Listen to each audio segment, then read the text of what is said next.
Welcome back to the channel today, guys. And man, can I say, after that dark spiral of depression that we had last week for Oshi No Ko, this episode today was a breath of fresh air.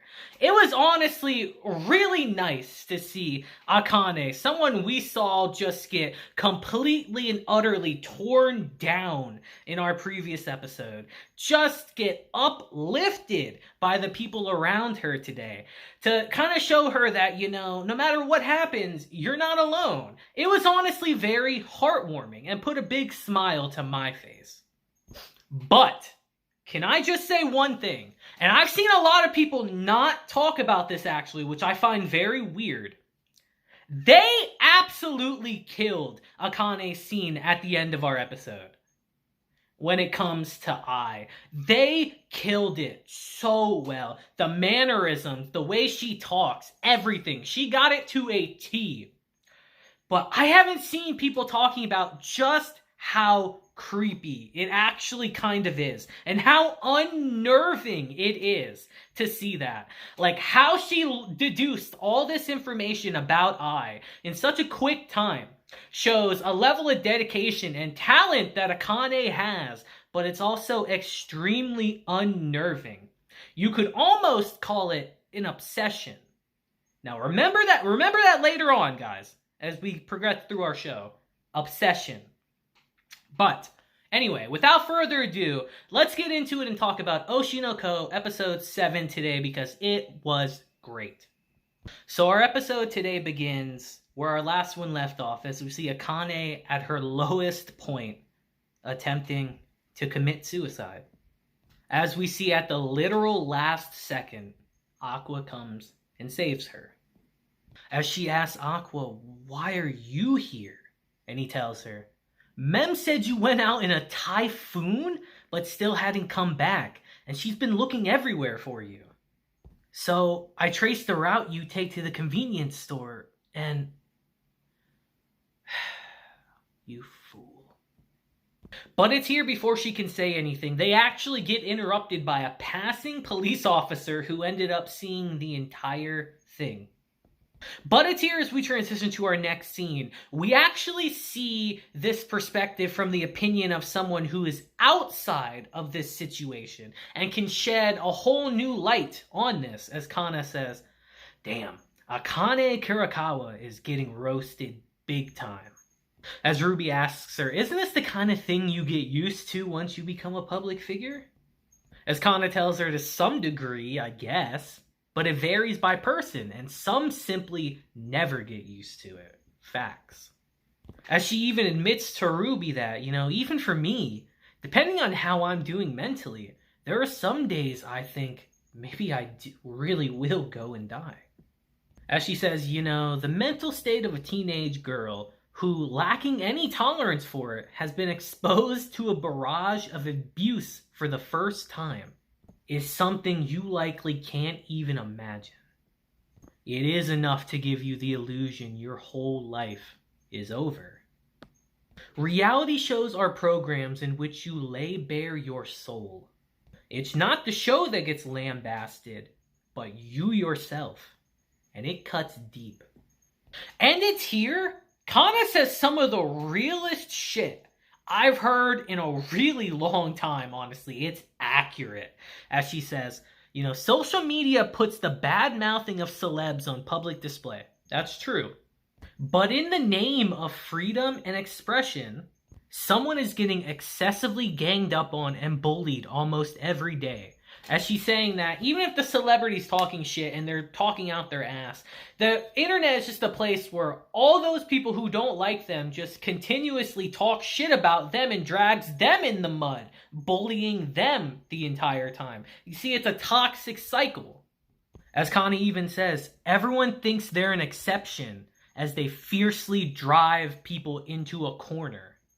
The soliloquies they spew out without thought can kill people. And I've mentioned this before, guys, but I love how brutally real this show is with its portrayal of the internet when it comes to the entertainment industry nowadays. It's like a lifeline to some people. Like, they need an online influence to get out there. But if people start turning on you, you're done.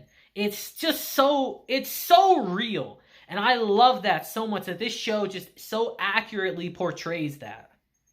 But it's here to interrupt this moment. We see that Maiko suddenly gets a call as we learn that Aqua's gotten into trouble with the police.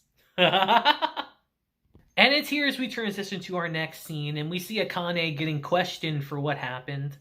It's honestly so sad to see the look on her mother's face as she just has to hear her daughter say, "I didn't want to worry you, so I tried to handle it myself." Just the pained expression on her face really kind of hurt. They did it so well. She looks devastated and heartbroken. But it's here as we transition to Aqua. Maiko tells him, "I prepared myself for the worst when I got called by the cops. But you did well, Aqua. I'm proud of you. You sure do like to act tough, but you were watching out for her." But it's here Aqua tells her something that I really wish everyone in the whole world could come to understand. As he says, "People die easily.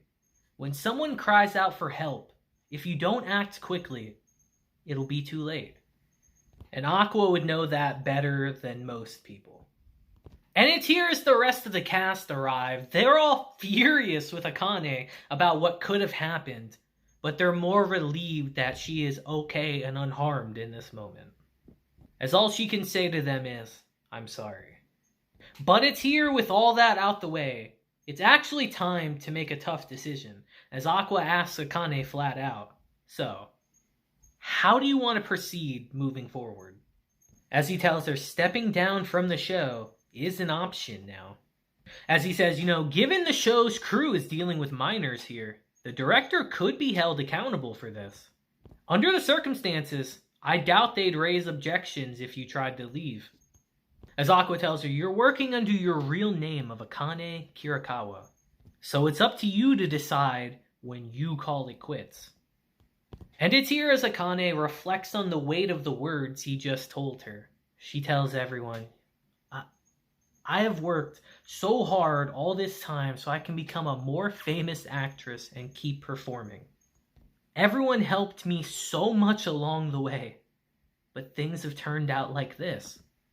I'm really scared, but I don't want to quit like this." As Aqua tells her, "Understood." And it's here as we see the rest of the cast swarming around her, comforting her, and trying to help her out here. Aqua says, "I think we can all work together and see the show through to the end, no matter what people say. But that said, the current situation leaves me feeling sick. Both the production staff who fan the flames and the netizens who say whatever the hell they please really piss me off." Aqua is heated right here. And it's here we see that he's so mad that he came up with a plan to fight fire with fire. And what is that plan, you might ask? Well, he sold the information about her attempting to commit suicide to these news outlets, and now it's everywhere. Everyone knows about it. And upon seeing this, Maiko tells him, "I was a fool to praise you. You've really gone and done it now.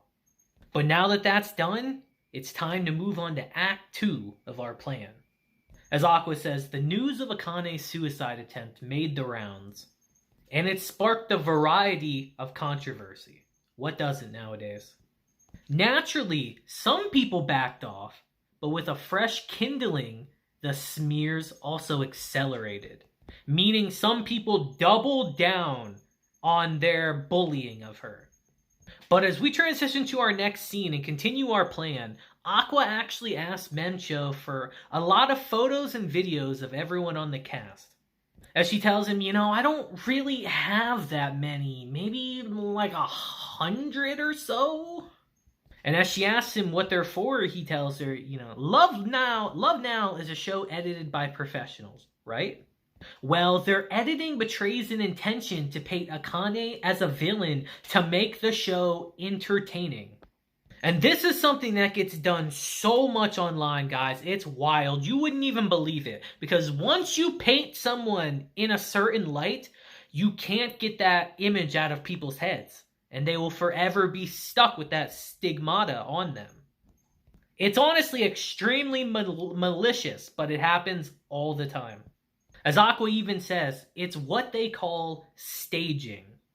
As he tells Memcho, I have the skills to do some video editing myself.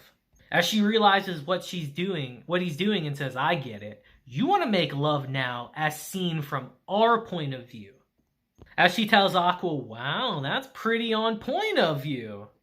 But it's here, Memcho shows that she is way smarter than she lets on, guys. As she tells Aqua, at first glance, the bashing of Akane might stand out. But that's only the surface level. In reality, it's only a small percentage of people that are bullying her. Most people are in the silent majority that's conflicted about whether to attack her or come to her defense. To put it bluntly, people just want to know what's going on and to get a definitive answer. As she tells him, so, if we provide them with a highly empathetic viewpoint, most of them form a market that'll readily believe that to be the righteous position.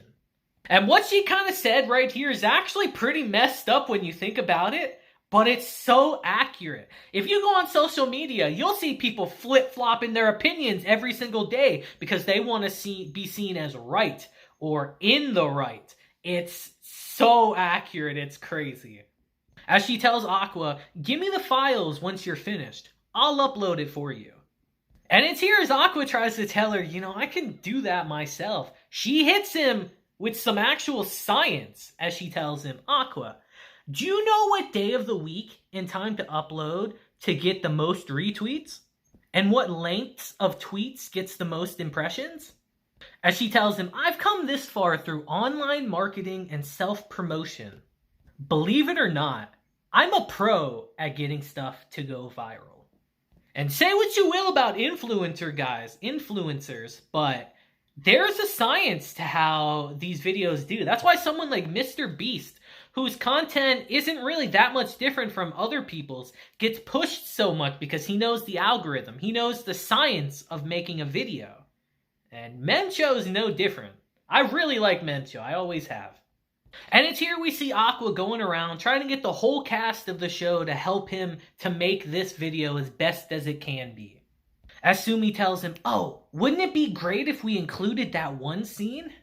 That one where after Akane slaps me, I go and tenderly hug her?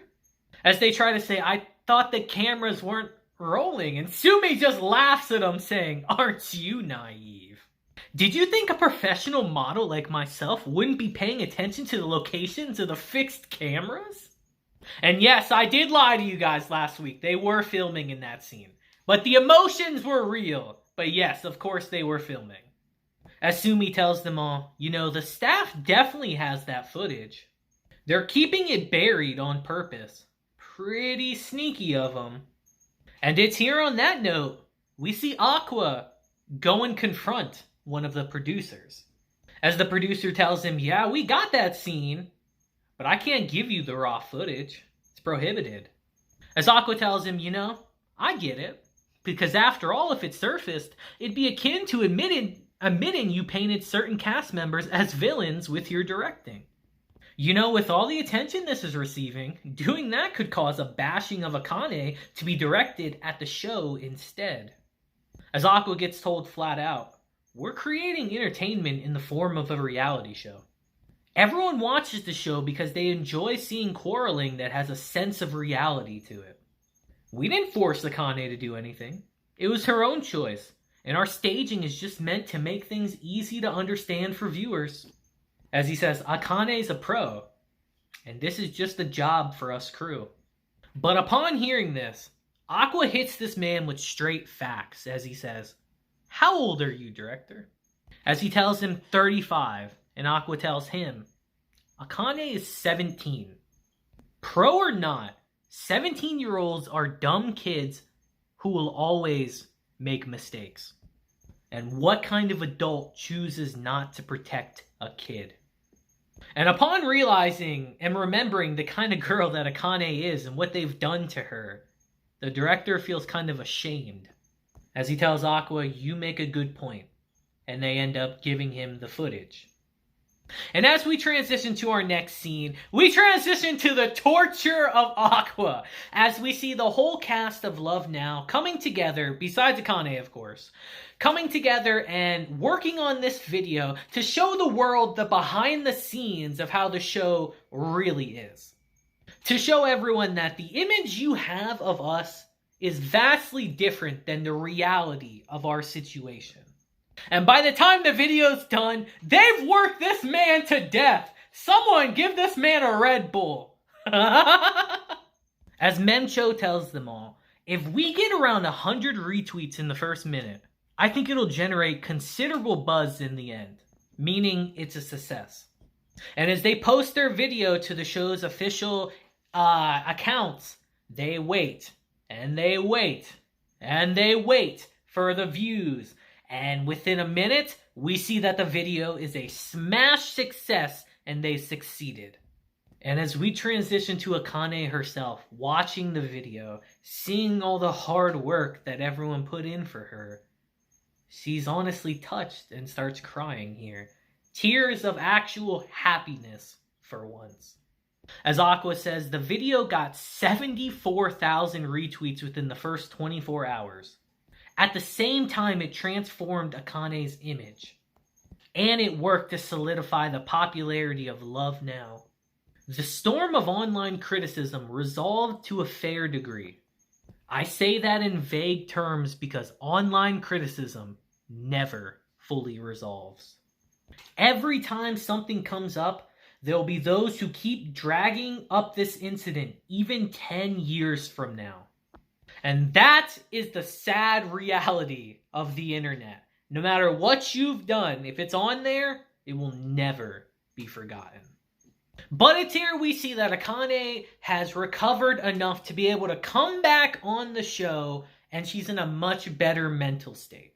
As Mencho tells her, from now on, it might be best if you play a character on the show to some degree.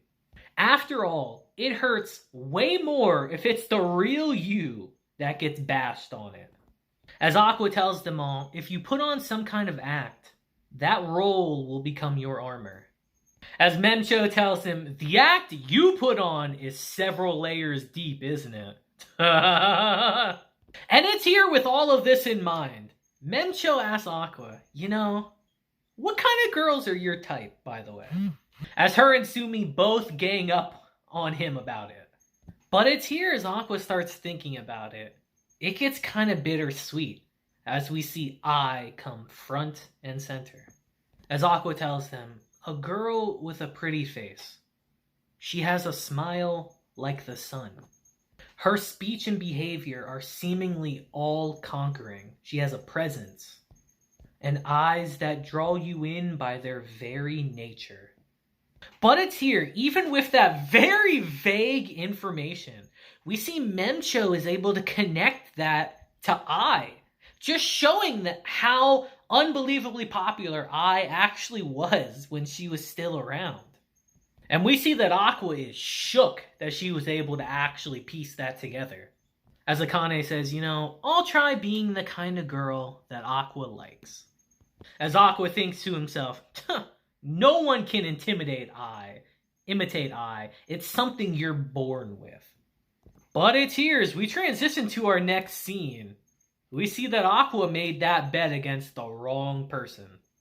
It's here as we transition to our next scene. We see Akane obsessively dive into all the public information that is known about I, as she is just studying her entire history. And this just shows how talented and smart she really is. How she's able to accurately, we know it to be accurately, deduce all this information about I just by studying her from afar, not even knowing her. It's honestly impressive, but it's so unnerving. It's very, very unnerving just how talented and how deeply she dives into these roles, guys. It's off-putting, to say the least. And it's here as we transition to the next day of filming and Akane's first day back. We see that she took everything she learned and absolutely nailed Ai to a freaking T. Aqua is shook to his core that she captured Ai's personality 1000%. And he is shocked. And with that, we see Akane, who is a theater prodigy, step into her own, and our episode ends. And yet again, another great episode of Oshi No Ko has ended. Man, guys, they're just killing it. I really can't say too much more about it besides they just absolutely kill it. They really captured the creepiness, but the talent that Akane has in this episode, this scene. And we even got to see them use the internet's own tricks against them, kind of to manipulate the audience in a way to change their opinions on Akane by releasing that video. You gotta fight a little fire with fire, guys. I think it's actually very well done how they did it in this, and it's probably how it would have worked in real life too. I would love to hear your thoughts on this episode because this was wild, and to be blunt, I can't wait till next week. Next week's gonna be even wilder. Just telling you that now. I see a lot of discourse then. But until then, guys, again, let me know your thoughts on the episode down below. And until next time, I hope you have a great day, week, month, and year. And until then, deuces, have a blessed day, and I'll see you guys next time. Deuces.